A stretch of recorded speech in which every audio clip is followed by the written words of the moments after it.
Welcome to all of you to this English ವರ್ಡ್ಗೆ ಎಲ್ಲರಿಗೂ ಆಧಾರದ ಸ್ವಾಗತ. ನಾನೊಂದು ಶಾರ್ಟ್ ಮಾಡಾಕಿದೆ ಆ್ಯಕ್ಟಿವ್ ಆ್ಯಂಡ್ ಪ್ಯಾಸಿವ್ ವಾಯ್ಸಲ್ಲಿ ಪ್ರೆಸೆಂಟ್ ಕಂಟಿನ್ಯೂಸ್ ಟೆನ್ಸನ್ನು. ಅದನ್ನು ಸ್ವಲ್ಪ ಎಕ್ಸ್ಪ್ಲನೇಷನನ್ನು ಈ ವಿಡಿಯೋದಲ್ಲಿ ಕೊಡೋದಕ್ಕೆ ಇಷ್ಟಪಡ್ತೀನಿ.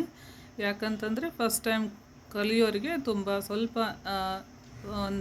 ಎಕ್ಸ್ಪ್ಲನೇಷನ್ನು ಬೇಕಾಗುತ್ತೆ ಅಂತ ಹೇಳಿಬಿಟ್ಟು ಇದರದೊಂದು ಸಿಂಪಲ್ ಎಕ್ಸ್ಪ್ಲನೇಷನ್ ಕೊಡ್ತಾ ಇದ್ದೀನಿ. ಆ್ಯಕ್ಟಿವ್ ಆ್ಯಂಡ್ ಪ್ಯಾಸಿವ್ ವಾಯ್ಸಸ್ಸಲ್ಲಿ present continuous tense, simple present tense complete ಆಯಿತು. ಇವಾಗ ಪ್ರೆಸೆಂಟ್ ಕಂಟಿನ್ಯೂಯಸ್ ಟೆನ್ಸು, ಅದರದ್ದು ಆ್ಯಕ್ಟಿವ್ ವಾಯ್ಸ್ ಅಂದರೆ ನಾವು ಟೆನ್ಸಲ್ಲಿ ಆಲ್ರೆಡಿ ಕಲಿತಂಥ ಇವೇ ರೂಲ್ಸ್ಗಳು ಏನಾಗಿರುತ್ತೆ. Subject is am are V1 ING plus subject, ಈ ಸ್ಟ್ರಕ್ಚರಲ್ಲಿ ಪ್ರೆಸೆಂಟ್ ಕಂಟಿನ್ಯೂಸ್ ಟೆನ್ಸ್ ಇರುತ್ತೆ. ಅದರ ಪ್ಯಾಸಿವ್ ಫಾರ್ಮ್ ಏನಾಗುತ್ತೆ ಅಂದರೆ ಆಬ್ಜೆಕ್ಟ್ ಯಾವಾಗಲೂ ಮೊದಲು ಬರುತ್ತೆ, ಅದಾದಮೇಲೆ ಈಸ್ ಎಮ್ ಆರ್ ಅವೇ ಹೆಲ್ಪಿಂಗ್ ವರ್ಬ್ಗಳು ಬರುತ್ತೆ. ಅದ್ರ ಜೊತೆಗೆ ಬೀಯಿಂಗ್ ಅಂತಕ್ಕಂಥ ಇನ್ನೊಂದು ಹೆಲ್ಪಿಂಗ್ ವರ್ಬ್ ಇಲ್ಲಿ ಆ್ಯಡ್ ಆಗುತ್ತೆ. ಇದು ಪ್ಯಾಸಿವ್ ಫಾರ್ಮು. ಆಮೇಲೆ V3 ಯಾವಾಗಲೂ ಪ್ಯಾಸಿವ್ ವಾಯ್ಸಲ್ಲಿ V3ಯನ್ನೇ ನಾವು ವರ್ಬ್ ಪಾಸ್ಟ್ ಪಾರ್ಟಿಸಿಪಲನ್ನೇ ಬಳಸೋದು. ಆಮೇಲೆ ಬೈ ಆ್ಯಂಡ್ ಸಬ್ಜೆಕ್ಟ್. ನೋಡೋಣ ಒಂದಷ್ಟು ಎಕ್ಸಾಂಪಲ್ಸ್ನ. ಆ್ಯಕ್ಟಿವ್ ವಾಯ್ಸ್ಗೆ I am writing a letter, ಇದು ಮಾಮೂಲಿ ಟೆನ್ಸಲ್ಲಿ ಪ್ರೆಸೆಂಟ್ ಕಂಟಿನ್ಯೂಸ್ ಟೆನ್ಸಲ್ಲಿ ಬಳಸ್ತಕ್ಕಂಥ ವಾಕ್ಯ. ಅದು ಪ್ಯಾಸಿವ್ ಫಾರ್ಮಲ್ಲಿ ಏನಾಗುತ್ತೆ ಅಂದರೆ a letter is being written by me. Letter ಅನ್ನೋದು ಥರ್ಡ್ ಪರ್ಸನ್ ಸಿಂಗ್ಯುಲರ್ ಆಗಿರೋದ್ರಿಂದ is helping verb. Next being ಅನ್ನುವಂಥ ಒಂದು ಹೆಲ್ಪಿಂಗ್ ವರ್ಬ್ ಯೂಸ್ ಆಗುತ್ತೆ. V3 return by me. I ಅನ್ನೋದು ಏನಾಗುತ್ತೆ ಇಲ್ಲಿ ಮೀ ಆಗುತ್ತೆ. ಪ್ರೊನೌನ್ಗಳು ಯಾವ ಥರ ಚೇಂಜ್ ಆಗುತ್ತೆ ಅನ್ನೋದನ್ನು ಆಲ್ರೆಡಿ ಹೇಳಿದ್ದೀನಿ ನಾನು.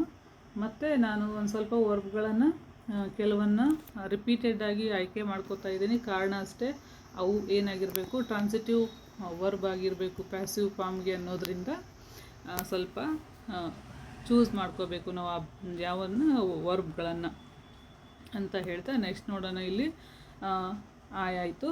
ನೆಕ್ಸ್ಟು ವಿ ಆಮೇಲಿದೆ you are singing a song, ಇದು active voice. A song is being sung by you.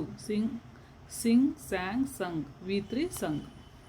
Next we are eating fruits are being eaten by us. Fruits ಅನ್ನೋದು ಪ್ಲೂರಲ್ ಫಾರ್ಮ್ ಆಗಿರೋದ್ರಿಂದ helping verb are ಬರುತ್ತೆ ಇಲ್ಲಿ.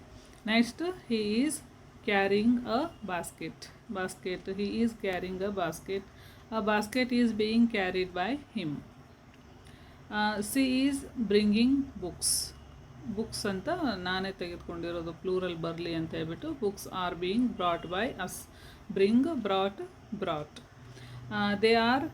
They ಈಗ ಕೊನೆಯದು. He is carrying a basket, he ಆಯಿತು. Basket is carrying by him ಆಯಿತು. Next she is bringing books are being brought by her ಆಯಿತು. He, she and they are buying clothes are being bought by them. ನಾವೊಂದಿಲ್ಲಿ he, she, ಇಟ್ಟಿಗೆ add ಮಾಡ್ಬೋದು. ಇಟ್ಟನ್ನು ನಾವೇ ಮಾಡ್ಕೋಬೋದು ಇಲ್ಲೇ. It is drinking water is being drunk by it. ಈ ಥರ ಮಾಡ್ಕೊಳ್ಳಿ.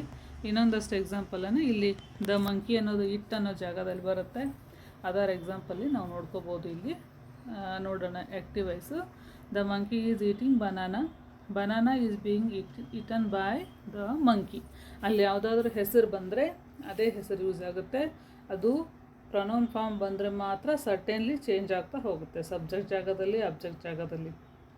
ಇನ್ನು ಬಿಟ್ಟರೆ ಇವು ಮಂಕಿ ಎನಿಮಲ್ಸಲ್ಲಿ ನೇಮ್ಸು, ಪರ್ಸನ್, ಪ್ಲೇಸ್ ಇವೆಲ್ಲ ಏನಾದರೂ ಬಂದಿದ್ರೆ ಅವು ಯಾವುದೇ ಥರ ಬದಲಾವಣೆ ಆಗೋದಿಲ್ಲ ಅನ್ನೋದಕ್ಕೆ ಈ ಒಂದೆರಡು ಎಕ್ಸಾಂಪಲ್ಗಳನ್ನು ಏನು ಮಾಡಿದ್ದೀನಿ ನಾನಿಲ್ಲಿ ತೆಗೆದುಕೊಂಡಿದ್ದೀನಿ. ಇನ್ನೊಂದು ನೋಡೋಣ. ಇಲ್ಲಿ students are painting pictures are being painted by students, ಈ ಥರ. Next Shiva and Sheela are completing the work is being completed by Shiva and Sheela. ಈ ಥರ ಏನು ಕೊನೆಗಿದಾವಲ್ಲ, ಈ ಥರ ಎಕ್ಸಾಂಪಲ್ಸ್ಗಳನ್ನು ನಾವು ಚೇಂಜ್ ಮಾಡ್ತಾ ಪ್ರಾಕ್ಟೀಸ್ ಮಾಡ್ಬೋದು ಅಂತ ಹೇಳ್ತಾ ನೆಕ್ಸ್ಟ್ ಏನು ಮಾಡೋಣ ನಾವು. ಪ್ರೆಸೆಂಟ್ ಟೆನ್ಸಲ್ಲಿ ಪ್ರೆಸೆಂಟ್ ಪರ್ಫೆಕ್ಟ್ ಟೆನ್ಸನ್ನು ಯಾವುದೋ ಒಂದು ಪ್ಯಾಸಿವ್ ಮಾಡೋದಕ್ಕೆ ಬರುತ್ತೆ. 3 ಪ್ಯಾಸಿವ್ ಮಾಡೋದಕ್ಕೆ ಬರುತ್ತೆ ಪ್ರೆಸೆಂಟಲ್ಲಿ. ಫಾಸ್ಟಲ್ಲಿ ಕೂಡ 3 ಕೈಂಡ್ಸ್ ಆಫ್ ಟೆನ್ಸನ್ನು ಮಾಡೋದಕ್ಕೆ ಬರುತ್ತೆ. ಫ್ಯೂಚರಲ್ಲಿ 2 ಮಾತ್ರ ಮಾಡೋದಕ್ಕೆ ಬರುತ್ತೆ. So present continuous tense complete ಆಯಿತು. ನೆಕ್ಸ್ಟ್ ಪ್ರೆಸೆಂಟ್ ಪರ್ಫೆಕ್ಟ್ ಟೆನ್ಸನ್ನು ಜೊತೆಗೆ ನೆಕ್ಸ್ಟ್ ಮೀಟ್ ಆಗೋಣ ಅಂತ ಹೇಳ್ತಾ bye, take care, thank you very much.